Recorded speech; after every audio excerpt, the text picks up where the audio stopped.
Salam, hormatly vatandaşlar.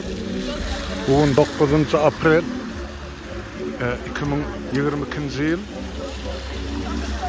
Şwetsiýanyň Lüle şäheri Neşunstayda Ukraina halkyna raýdaşlyk bildirilip, ulu miting geçirilýär. Şo mitinge yerli halkyň wekilleri gatnaşýar, Ukrainalılar gatnaşýar, dörli milletler var, şo sany bizem türkmenler ştaýda.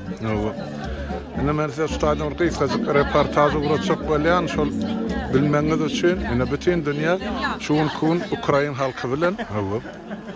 Şolar size ýetiren edim dikkat berip. Görün seredin adamlaryň elinde näil plakatlar var, Putin'e garşy nämeler diýilýär.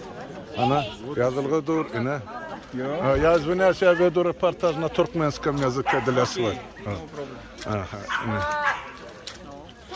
Дорогие друзья, kära vänner, jag heter Anna Aideva och jag är arrangör på den här fredlig manifestation mot krig.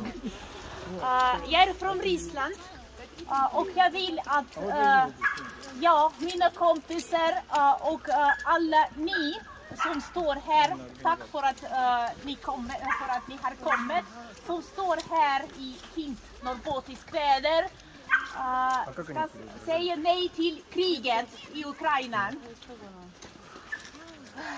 Så ni vet väl att i Ryssland finns det ingen opposition ännu längre.